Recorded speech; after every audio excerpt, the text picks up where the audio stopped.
আসসালামু আলাইকুম ওয়া রাহমাতুল্লাহি ওয়া বারাকাতুহু। আমাদের রিনাই হুডটা সার্ভিসিং হয়ে গেছে। এই হচ্ছে এটার সাইডগুলো পুরো পরিষ্কার, এই সাইড থেকেও পরিষ্কার। আসলে আন্দার তো একটু এর জন্য একটু এমন দেখা যাচ্ছে। এগুলো খুব ময়লা ছিল। তো এই যে পাখা,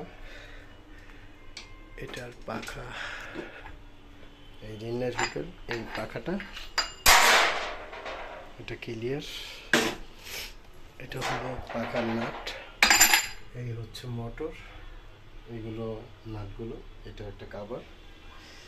এই জালি ফিল্টারটা এটাই খুবই ময়লা ছিল, একদম পুরো ক্লিয়ার বলতে এই যে পুরোটা ক্লিয়ার। এই যে আমরা ওই টাইমের ভিডিওতে এটা দেখাইছিলাম। আসলে এটা অনেক ময়লা ছিল, এই প্লেটের এই পাশটা এটা অনেক ময়লা ছিল। আমরা এটা সার্ভিসিং করা শেষ, ঠিক আছে। আসসালামু আলাইকুম ওয়া রাহমাতুল্লাহি ওয়া বারাকাতুহু। আসলে পরিষ্কারগুলো কেমন হয়েছে এইগুলোর জন্যই এই ভিডিওগুলো করা, ঠিক আছে। এই যে আমরা কেমিক্যাল দিয়ে এখানে কাজ করছি, তো পরিষ্কারটা কেমন হয়েছে এই জন্যই আমাদের ভিডিওগুলো করা, ঠিক আছে। আসসালামু আলাইকুম ওয়া রাহমাতুল্লাহি ওয়া বারাকাতুহু।